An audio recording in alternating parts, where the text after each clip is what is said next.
Arrays and string. जावा के अंदर भी एरे का वही काम है जो कि सी लैंग्वेज में काम था एरे का, वही जो जावास्क्रिप्ट में काम था एरेज का। एरेज का मतलब अगर मैं एक लाइन में आपको डेफिनेशन बताऊं तो एक ही वेरिएबल के अंदर एक नाम की, एक ही डेटा टाइप की अगर मल्टीपल वैल्यूज हमें स्टोर करवानी हो तो वो हम एरे की मदद से करवा सकते हैं। सही है जनाब। अब एरेज हमारे पास दो किस्म के होते हैं, एक सिंगल डायमेंशन एरेज होता है और एक होता है मल्टी डायमेंशन एरेज। जब मैं सिंगल डायमेंशन एरेज की बात करता हूं तो एक वेरिएबल के अंदर सीरीज के अंदर हम नंबर्स एक ही टाइप का हम सेव कर सकते हैं। अब इधर चेंज क्या आया कि जो पहली वैल्यू जो हमने सेव करी उसकी बैकएंड में एक दोबारा से उसकी इंडेक्सिंग स्टार्ट हो जाएगी जो कि 0 से स्टार्ट होगी और ऑनवर्ड चलती जाएगी। क्लियर। मिसाल के तौर पे अब मैं यहां पर आता हूं और यहां पर मैं एक न्यू प्रोजेक्ट स्टार्ट करता हूं सेशन 8 के नाम से।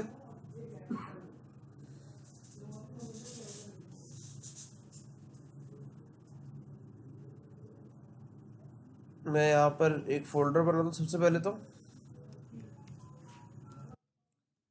सेशन 8, और इसके अंदर मैं यहाँ पर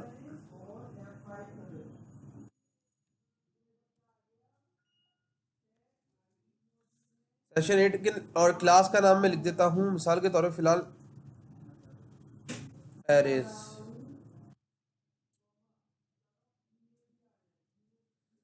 अच्छा देखो बेटा, हमारे पास हम जब कोई वेरिएबल बनाते हैं तो इंटीजर नम लिखने के बाद आगे हम 10 लिख देते हैं, तो ये हमारे पास हो जाती है इनिशियलाइजेशन और डिक्लेरेशन।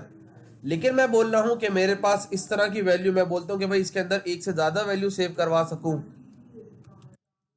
ठीक है। तो इसके लिए मुझे क्या करना पड़ेगा, इस नम को एरे बनाना पड़ेगा, जिसके लिए मुझे करना यह है कि मैं इस डेटा टाइप के बाद स्क्वायर ब्रैकेट लगाऊंगा और यहां पर कर्ली ब्रैकेट स्टार्ट करूंगा और यहां पर कर्ली ब्रैकेट क्लोज कर दूंगा। तो ये नम अब हमारा कन्वर्ट हो गया इनटू एरे के अंदर। सही है। अच्छा जनाब, अब यहां पर वो क्या बोल रही है हमें, the array is only return to never read from. अच्छा सही है भाई। अच्छा खैर मुझे इसकी वैल्यू को प्रिंट करवाना है तो मैं just system dot out dot print l n लिखूंगा, नम लिखूंगा, आगे स्क्वायर ब्रैकेट लिखूंगा, और अब मैंने बताया था इन सब की बैकएंड में ऑटोमेटिकली इंडेक्सिंग हो चुकी होगी। तो पहली वैल्यू को 0 हो गया होगा, इसको 1, इसको 2, इसको 3, और आगे 4, और इसको 5, और इसको 6, ठीक है। तो मैं यहां पर अगर देखना चाहता हूं कि मेरे पास 4 पे क्या रखा हुआ है तो कौन सी वैल्यू आनी चाहिए, यानी कि एक महीना एरे पढ़ने के बाद भी आप 80 वो 50 बोल लिए, 82 आएगा। पक्की बात है। सही है बेटा। अच्छा जनाब, हमारे पास कौन सा गैप, हाँ सही है बेटा। अच्छा अगर मैं यहां पर ये करता हूं कि लिखता हूं इंटीजर नम,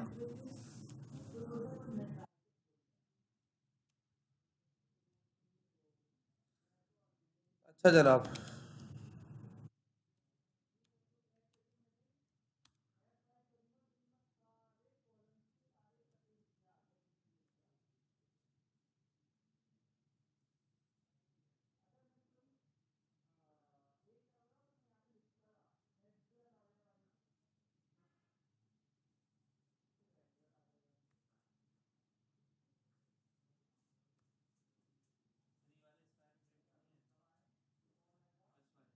एक मिनट मैं देख लेता हूँ वहां से। ये वाला तरीका दरअसल में जावा में हमारा थोड़ा चेंज होता है सी के मुकाबले में।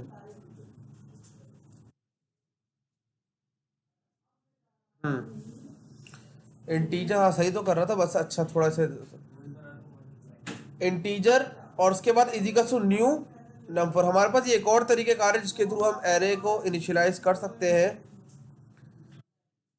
और यहाँ पर इस वक्त हमें करना क्या होगा कि अब जब भी मैं वैल्यू असाइन करूंगा उसके साथ मुझे इंडेक्स डिफाइन करना पड़ेगा।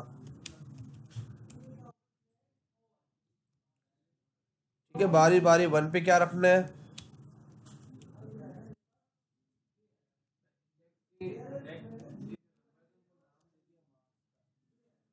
वेरिएबल है ना, वही मार्क्स वेरिएबल है। मैंने यहां पर बोल दिया कि इस वाले वेरिएबल के अंदर 4 वैल्यू से ज्यादा स्टोर नहीं हो सकती।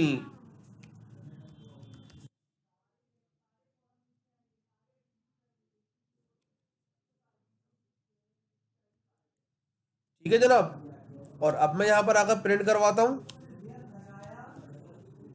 तो मैं वही काम करूंगा, मार्क्स स्क्वायर ब्रैकेट 2।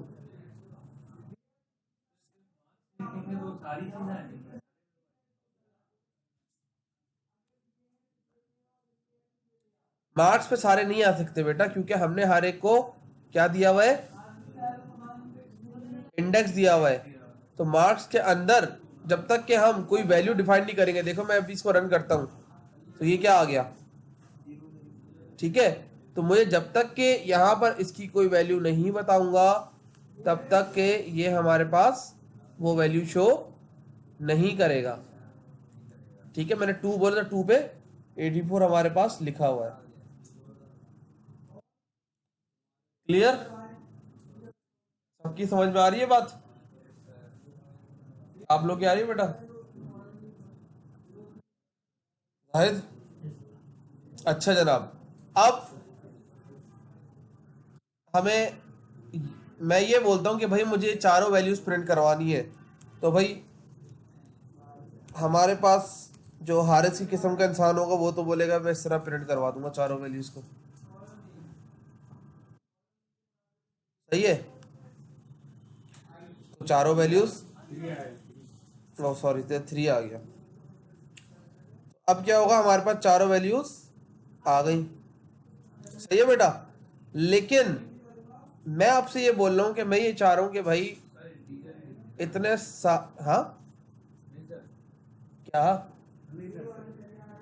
मैं ये बोल रहा हूँ कि भाई मैं ये 4 मरतबा प्रिंट क्यों करवाऊं। अगर मैं बोलूं कि भाई मुझे 100 नंबर प्रिंट करवाने, तो क्या मैं 100 के 100 को लिखूंगा इस तरह? तो मैं ये बोलता हूँ कि हमारे पास, मैंने आपको एक चीज़ सिखाई थी, कि मैंने आपको ये चीज़ सिखाई थी, आप लोग ये याद करोगे, कि अगर एक ही चीज़ बार बार करनी हो तो उसके लिए हमें लूप का इस्तेमाल करना पड़ता है। तो क्यों ना हम लूप को यहाँ इस्तेमाल करके देखें कि प्रिंट हम एक ही मरतबा करें, लेकिन लूप की मदद से बार बार हो वो चीज़ प्रिंट। तो मैं यहाँ पर इस को लूप के अंदर बंद कर देता हूँ और इनिशियलाइज करता हूँ integer num is equals to 0, जब तक कि नम की वैल्यू इस लेस देन, कितनी वैल्यू सेव कराई हुई है, 0 1 2 3 4 4 ना। तो बोल जब तक की वैल्यू 4 से कम है, नम को क्या करो, नीचे वाली नम को प्रिंट करवाओ, मार्क्स को प्रिंट करवाओ, लेकिन मार्क्स के अंदर वो वैल्यू प्रिंट करवाओ जो नम के अंदर है। मुझे ये बताएं, इस पहली मर्तबा जब हमारे पास लूप चलेगा तो नम के अंदर क्या वैल्यू असाइन हुई हुई है, 0, बिल्कुल सही, बिल्कुल। तो ये हमेशा लूप चलते हुए जब नम की वैल्यू बढ़ेगी तो इंडेक्स की वैल्यू भी बढ़ जाएगी, जब इंडेक्स की वैल्यू बढ़ेगी तो फिर हमारे पास हर मर्तबा अलग अलग लाइन का आंसर वो प्रिंट करके देगा। क्लियर। अब मैं ये बोल रहा हूं कि भाई मुझे नहीं पता कि 4 वैल्यूज है कितनी वैल्यूज है, तो उसके लिए हमारे पास जावा ने एक फंक्शन बना दिया, मैं लिखता हूं मार्क्स डॉट लेंथ का। तो ये ऑटोमेटिकली हमारे पास एरे की लेंथ को काउंट करके चला देता है। अब मैं ये कह रहा हूं कि भाई मैं तो बहुत ही काहिल किस्म का इंसान हूं, मैं इतना लंबा कोड नहीं लिखना चाह रहा। मैं करता क्या हूं कि मैं यहां से लेकर यहां तक पूरे कोड को मिटा देता हूं, इंटीजर नम एक असाइन करता हूं, और क्या लिखूंगा आगे, कॉलन, और लिखता हूं मार्क्स, और इधर जस्ट मार्क्स की जगह में नम को प्रिंट करवा देता हूं। अब जब मैं इसको चलाता हूं, मेरे पास जो है यहां पर सारी की सारी वैल्यूज प्रिंट हो गई है। हमने यहां पर पहले यूज करा था फॉर लूप, और ये यूज करा मैंने for each loop. For each loop में मैंने आपको पहले भी बताया था जब लूप पढ़ रहे थे, कि हमें कंडीशन देने की जरूरत नहीं होती, ये ऑटोमेटिकली कंडीशन को डिटेक्ट करते हैं कि हम यहाँ पर क्या एक्सपेक्ट कर रहे होंगे। सही है, क्लियर। तो ये हमारे पास हो गया सिंगल डायमेंशन एरे। जब मैं मल्टी डायमेंशन की बात करता हूं तो यहां पर हम एक और डब्बा बना लेते हैं और एक और यहां पर बना लेते हैं, और मैं यहां पर लिख देता हूं 2। तो इस वक्त हमारे पास जब हम असाइन करेंगे तो हर एक के आगे दो दो इंडेक्स देनी पड़ेगी।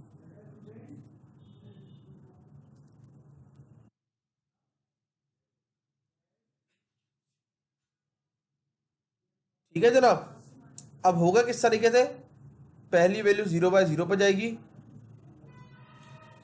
दूसरी वैल्यू 0/1 पे, फिर यहाँ वैल्यू जाएगी 1/0 पे, और फिर जाएगी 1/1 पे।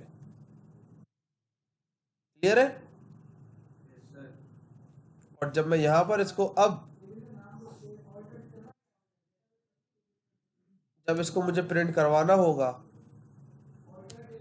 तो मुझे मार्क्स के साथ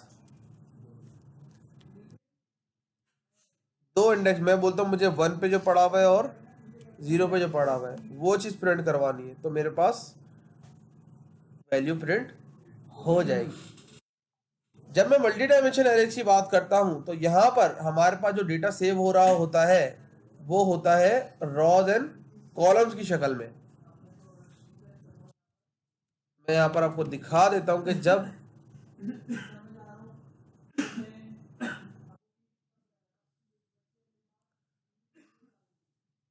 मल्टी डायमेंशन की हम बात करते हैं तो हमारे पास रॉज एंड कॉलम की शक्ल में डेटा सेव हो रहा होता है सेम इस तरह। हमारे पास सबसे पहले रॉ चल रही थी 1 डायमेंशन, लेकिन जब कॉलम की मल्टी डायमेंशन की बात आई तो फिर कॉल एक एक रॉ बढ़नी शुरू हो गई।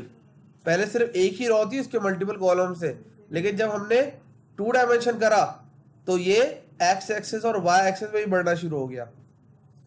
सही है। तो इसीलिए हमारे पास अगर एक से ज्यादा वैल्यू है तो हमें उसके लिए डबल डबल इंडेक्स देना पड़ता है। और अच्छे तरीके से अगर इसको समझना है तो मैं एक्सेल में आपको समझाता हूं। देखो बेटा, हमारे पास एक्सेल में मैं जाता हूं, असल में होती इंडेक्सिंग इस तरीके से बाय डिफॉल्ट इस तरह होती थी। पहले जो 1 डायमेंशन पे थी ना 0, पहली वैल्यू 0 पे, दूसरी 1 पे, 2 पे, फिर 3 पे, फिर 4 पे। सही है। मैंने यहाँ पर सेव करा 56, मैंने दूसरी वैल्यू सेव करवा दी, तीसरी वैल्यू सेव करवा दी, चौथी वैल्यू सेव करवा दी, पांचवी वैल्यू सेव करवा दी। क्लियर। 1 डायमेंशन में तो ये था, लेकिन जब मैंने बात करी ना मल्टी डायमेंशन की तो फिर नीचे रॉस भी बढ़नी शुरू हो गई। पहली रॉ तो 0 थी ना बाय डिफॉल्ट, दूसरी रॉ भी आ गई 1, फिर 2, 3। तो अब जब मैं इसके अंदर वैल्यू सेव करूंगा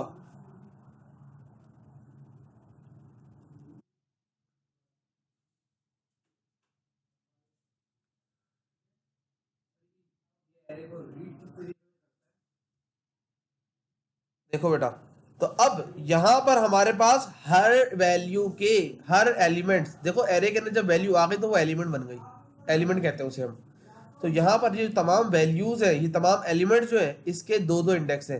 अगर मैं बात करता हूं एक्सेल के अंदर, मैं यहाँ इस डब्बे पे क्लिक करता हूं तो देखो बेटा इसके अंदर क्या होगा, M3 इस कॉलम के अंदर इस रॉ में ऐसा आ रहा है ना। लेकिन एरे के अंदर उलट होता है, पहले रॉ होती है फिर कॉलम। अगर मैं बात करूंगा तो 1 रॉ में, दूसरे कॉलम, तीसरे कॉलम में। क्लियर। यहां मैंने बात करें कि भाई सिंगल में सिर्फ कॉलम होता है, बाय डिफॉल्ट 0 ही होता है, तो वो 0 कंसिडर्ड नहीं होता। फिर एक ही वर्ड के अंदर ज्यादा से ज्यादा वैल्यू सेव करवा रहे हैं, हमें अलग अलग वेरिएबल बनाने की जरूरत नहीं। मैं तुम्हें बोलता हूं 1 से लेकर 100 तक गिनती सेव कराओ, वेरिएबल के इनिशियलाइज करवाओ, असाइन करवाओ, तो तुम 1 से लेकर 100 तक 100 वेरिएबल बनाओगे। यही करोगे ना अगर एरे नहीं होता तो। अब तुम्हारा दिमाग खुद ही चला गया कि एकदम से आया कि भाई मैं एरे के नसीब करवा दूंगा। डबल का, डबल के अंदर आप ये कर सकते हो, मिसाल के तौर पे मुझे प्लेयर्स की टीम सेव करवानी है कि भाई क्रिकेट टीम के प्लेयर्स, प्लेयर्स ऑफ क्रिकेट या प्लेयर्स ऑफ हॉकी या किसी भी टीम के मेंबर्स को अगर हमें असाइन करवाना हो तो तो उसके लिए हम क्या कह सकते हैं, हमने क्रिकेट टीम वेरिएबल का नाम रखा, एरे स्ट्रिंग का बनाया और कॉमा डाल डाल के तमाम प्लेयर्स के नाम असाइन कर दिए। अब उसके बाद अगर हम इसकी बात करें कि मल्टी डायमेंशन एरे 2 बना रहे, तो हम उसके 2 कॉलम बना दें और उसके अगले कॉलम में उन तमाम प्लेयर्स के हम मार्क्स या काउंट्स या रन या ये तमाम चीजें हम लिख सकते हैं। एग्जाम्पल में आपको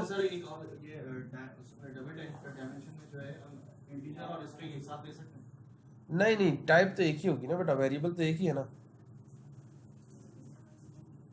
टाइप तो एक ही होगी। अगर वो मैं नंबर भी असाइन करवाऊंगा ना तो वो भी स्ट्रिंग फॉर्मेट में सेव होगा। सही है। मल्टी डायमेंशन की हम एग्जांपल कर लेते हैं। हम्म,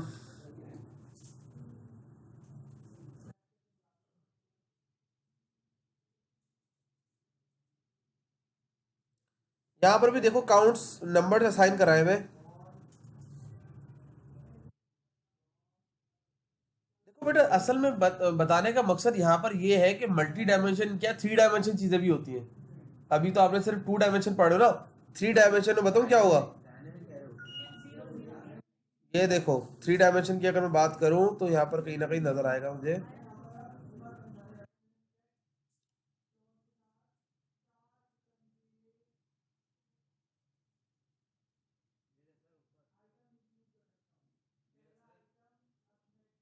कहाँ गया, कहाँ है,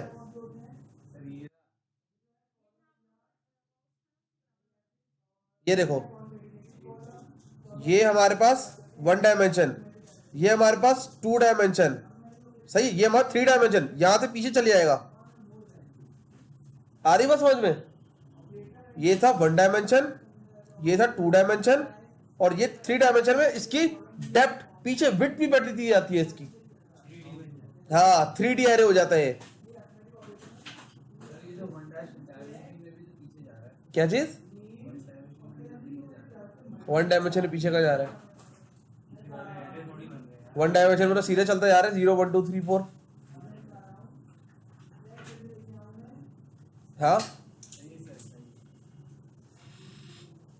अच्छा जनाब, ये देखो इसके और एक और तस्वीर है। First index, second index, third index.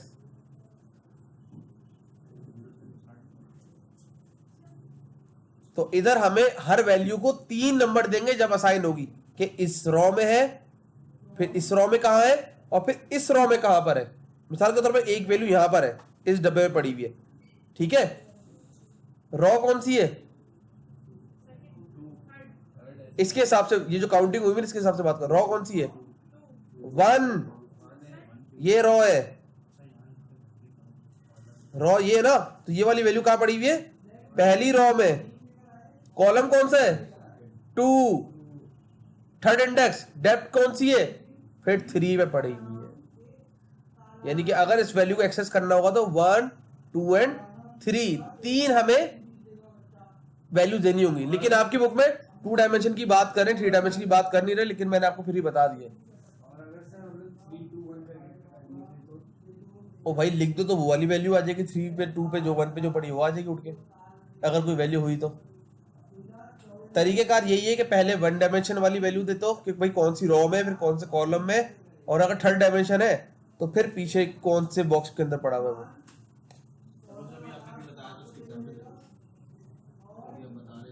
क्या चीज, या डबल डायमेंशन की एग्जांपल ना, दरअसल हमारे पास जावा में एसोसिएटिव एरेज है नहीं। यहां पर भी आपको ना वही एग्जांपल नजर आएंगी कि यहां पर देखो स्टोर मार्क्स करे हुए और यहां पर मल्टीपल नंबर्स असाइन कराए हुए,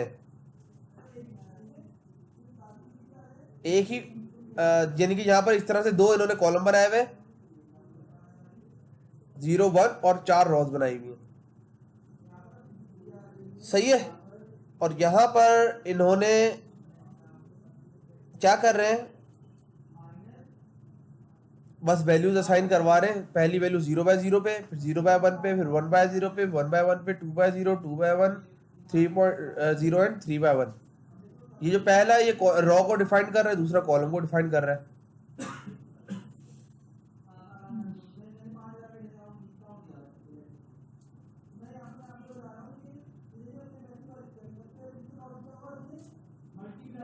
सिंगल वैल्यू के लिए जो है वो दो दो बताना पड़ेगा हमें इंडेक्स जो है। देखो वैल्यू तो उसमें भी सिंगल ही सेव होगी, इसमें भी वैल्यू सिंगल ही सेव होगी, लेकिन इसके अंदर आप ये कह सकते हो, देखो सिंगल डायमेंशन में बहुत लंबी लाइन बन जाएगी, सही है। इसके अंदर एक डब्बा बनता जाएगा, एक बोर्ड की तरह। 2 डायमेंशन बोर्ड होता है ना हमारा, black board white board, 2 dimension बनती है एक जगह। लेकिन ये भी बहुत चिपटा होकर बहुत बड़ा होती है वैल्यू। हमारे पास और मजीद ज्यादा वैल्यू दे तो फिर हम उसको छोटा करके डब्बे की शक्ल बना देंगे। यानी कि हमारी मेमोरी से कंट्रोल हो रही है असल में जो बात है। आ रही बात समझ में? क्योंकि हमारे पास जब हम एरे बनाते हैं, ये दरअसल बैकएंड की चीजें, एरे की जब मेमोरी बनती है तो आपको एक जगह असाइन करती है कि भाई इस जगह पे आपने चीज बनानी है। जब 1 डायमेंशन में करेंगे तो वो पूरी लाइन से एक इंडेक्सिंग बनाती जाएगी और आपकी तमाम उसकी साथ वाली को भी डिस्टर्ब करती जाएगी जगह को। तो इसलिए फिर हम 2 डायमेंशन करते हैं ताकि उसको कंप्रेस करा जाए उसी जगह पे। 3 डायमेंशन उसको और कंप्रेस कर देगी। आ रही बात समझ में?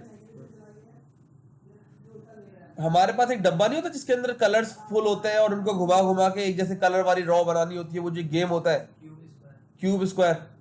अगर उसके तमाम डब्बों को निकाल के लाइन से सीधा रख दो तो वो कितनी सारी लंबी सारी जगह लेंगे। या उनको डब्बा बनाकर जमीन में फैला दो तो तब भी जमीन पे कुछ ज्यादा जगह लेंगे, लेकिन उनको बॉक्स बना दो तो एक मुट्ठी में आ जाएगा वो। तो इसी तरह कंप्यूटर के अंदर भी वो आपको जगह को कंप्रेस कर देते हैं हम, इस तरह का एरे बनाकर। आ रही बात समझ में? हम एरे पढ़ ही इसलिए रहे ताकि कम जगह में ज्यादा चीजें आ जाए। कुछ बात समझ में आ रही है? कम जगह के अंदर ज्यादा चीजें आ जाए। अगर ऐसा ना होता तो भाई हम एरे पढ़ते क्यों? हम 50,000 वेरिएबल बनाकर ही काम करते रहते। सही है। तो ये इसका फायदा है एरेस का।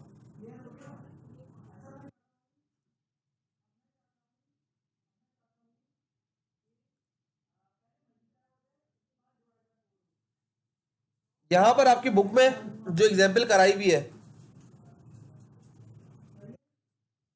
2 डायमेंशन एरेस की,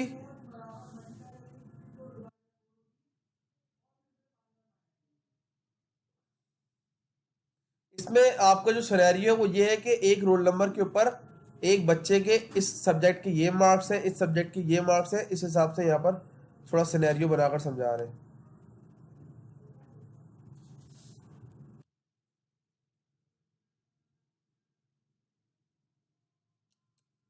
पैकेज बना दिया मैंने।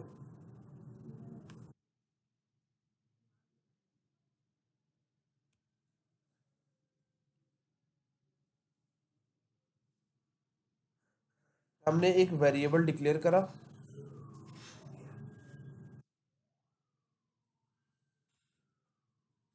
ठीक है, और उसके बाद हमने एक फंक्शन बना लिया स्टोर मार्क्स का। जब स्टोर मार्क्स का फंक्शन बने चलेगा तो उसके अंदर हमारे पास वैल्यू इनिशियलाइज होगी। अच्छा, यहाँ पर स्टोर मार्क्स के फंक्शन के अंदर हमारे पास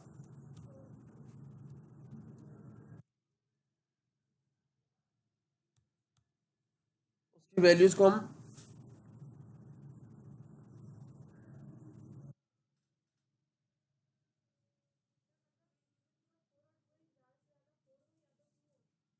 क्या,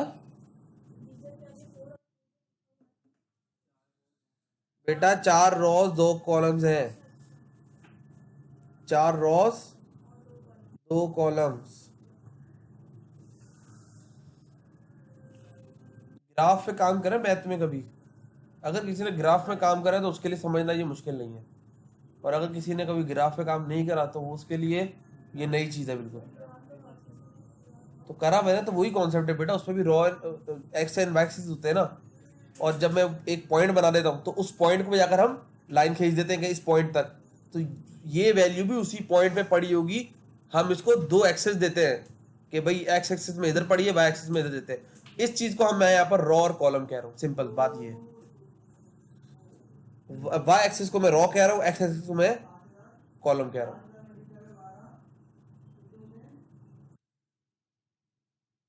इसके अंदर हमने वैल्यूज कुछ असाइन करवा दी।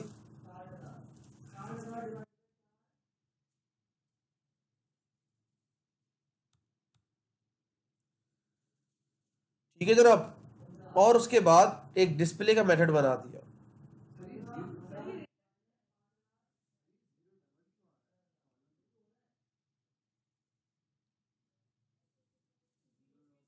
पहले तो मुझे ये बताइए वॉइड का किसने पूछा है?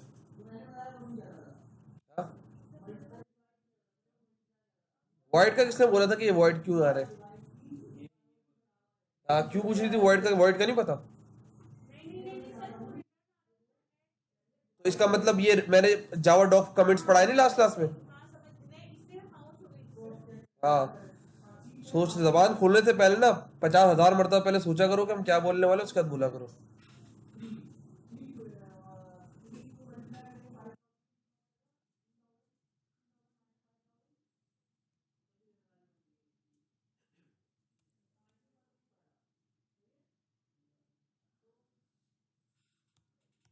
क्या हो रहा है यहाँ पर? कुछ समझ में आ रहा है मैं जो कर रहा हूँ काम?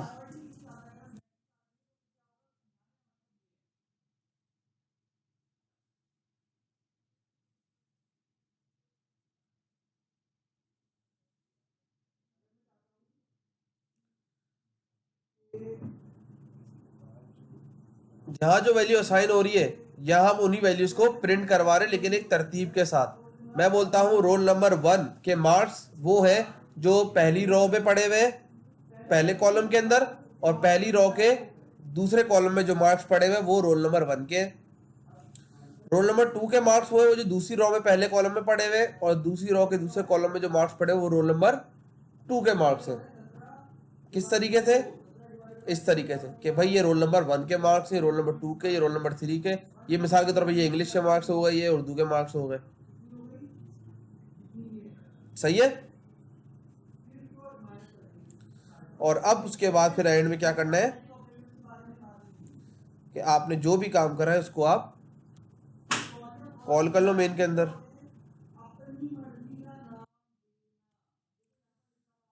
पब्लिक स्टैटिक वॉइड मेन, और यहां पर सबसे पहले हम 2 डायमेंशन का ऑब्जेक्ट बनाते हैं, और उसके बाद 2 डायमेंशन डॉट पहले क्या करेंगे? डिस्प्ले करेंगे। हाँ, पहले कौन सा फंक्शन चलाएंगे? स्टोर मार्क्स करेंगे ना पहले। मार्क्स स्टोर होंगे तभी तो प्रिंट होंगे। जब तक फंक्शन नहीं चलेगा तो उसके अंदर वैल्यू असाइन होगी। जब वैल्यू असाइन ही नहीं होगी तो फिर प्रिंट कैसे होगी?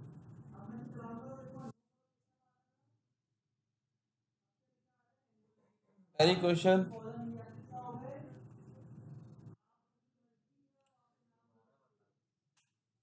क्या चीज किस जगह पे मसला है?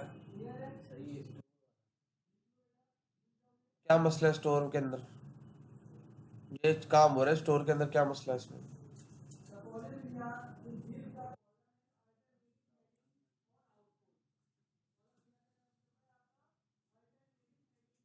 स्टोर वाले में क्या मसला है बताएं। ये जो पहला हम्म, उसके उसके नीचे एक और जीरो है, हाँ, फिर तो उसके बराबर में जो नहीं वन इसके बराबर में फिर एक और ये 3 जीरो। हाँ बेटा, पहली रो हमारे पास कौन सी होती है? 0 होती है। ये सर पहला कॉलम कौन सा होता है? जीरो यहाँ पर देखो, पहली रो भी 0 है, पहला कॉलम भी 0 है, तो पहली वैल्यू हमने यहाँ सेव कर दी 23। दूसरी वैल्यू किस पे सेव कर रहे हैं? पहली रो के दूसरे कॉलम में, तो 0/1 के अंदर मैंने 65 सेव कर दिया।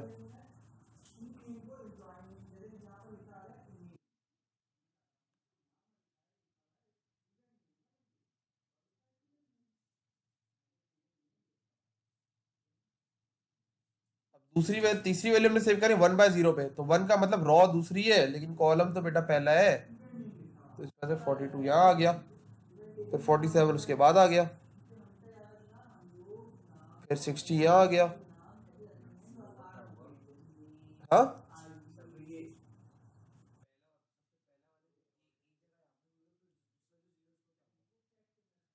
कौन सा जीरो? तो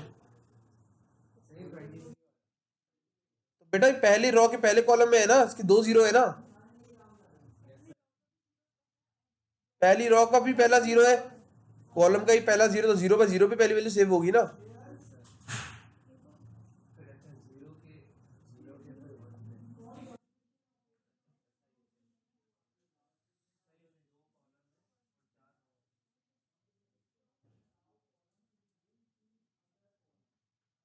आई बात समझ में? कोई कंफ्यूजन है तो बताओ जी, फिर हारिस को भेजेंगे तुम्हारे घर रात को पढ़ाने के लिए। हारिस आ गया समझ में? हाँ बताओ क्या नहीं आया। वीडियो अभी नहीं, अभी बताओ, फिर मैं पूछता हूँ भी, तो फिर बाद में बैठ जाओगे। जब कोई टास्क देता हूँ तो फिर शक्लें देख रहे होते, अपनी खूबसूरत शक्लें दिखा रहे होते इधर से उधर देख कर अपनी। बताओ। वैसे ही ऐनक वाले जिन की तुमने ऐनक लगा लिया आजकल। क्या आ रहा है समझ में? समझाओ मुझे, चलो कैसे सेव हो रहा है, समझाओ कैसे सेव हो रहा है। हम्म यार देखो, अगर इस एग्जाम्पल को देखकर सर तो ये जो दूसरी चल रही है ना हमारे पास लाइन में, यहाँ पे दूसरा जो करवा रहे हैं, हाँ वो हमारे पास दो दो कॉलम के लिए हो रही है। क्या? दो कॉलम्स के लिए हो रही है सर। जीरो पे जैसे हमने ये 23 साइन कर यहाँ करवाया है, फिर ये 23 यहाँ पे आ गया, हाँ दूसरा 65 1 पे कराया तो ये 65 इधर आ गया। हाँ इस तरह होते होते सब आ रहे हैं। सही आ रही है बात समझ में? कोई प्रॉब्लम है तो बेटा पूछ लो, वरना फायदा नहीं है बैठने का। थोड़ा दिमाग को रोक कर और ध्यान से समझा करो। आपको ये पता है, जो जो अंधे लोग होते हैं जितने तेज क्यों होते हैं? क्योंकि इनका ध्यान सिर्फ उस काम पर होता है। मिसाल के तौर पे अगर वो कंप्यूटर भी चला रहे हैं ना अंधा बंदा, और उसके कीबोर्ड भी जैसे अंधों उनके होते हैं, उनको कीबोर्ड वगैरह याद होते हैं, थोड़ा बहुत नजर आ रहे हैं नजर नहीं आ जो भी है, और वो काम आपसे ज़्यादा स्पीड में करेंगे। वजह बताऊँ क्या है? कि वो अपने अंदर झांक रहे होते हैं कि हमें इस चीज़ को करना है, हमें इस चीज़ को करना है। यहाँ पर बताऊँ क्या होता है? अपने अंदर नहीं, इसके ऊपर क्या चल रहा है, इसकी स्क्रीन पे क्या चल रहा है, ये क्या कर रहा है, अपने अंदर नहीं झांक रहे होते, दूसरों पर ज़्यादा नजर होती है। इसी वजह से डिसेबल लोग आप हमसे ज़्यादा शार्प होते हैं, और हम बोलते हैं अल्लाह ताला ने से एक्स्ट्रा काबिलियत दी है। असल में एक्स्ट्रा काबिलियत आपके अंदर भी है, लेकिन अपने अंदर झांक कर काम करो, अपने आप को तेज करो। घोड़ों के इधर वो लगा रहे थे ना आंखों पे कि वो सामने देखे इधर ना देखे, तो अपने आंखों पे अपने दिमाग पे भी ये चीज लगा दो कि मैंने अपने आप को आगे लेकर जाना है, दूसरा जो कर रहा है वो करता रहे। ये लो, नहीं तुम्हारे भी लगाना पड़ेगा ताकि तुम्हें समझ में आ जाए। माशाल्लाह, चलो शुक्र तुम्हें ये तो चीज समझ में आई।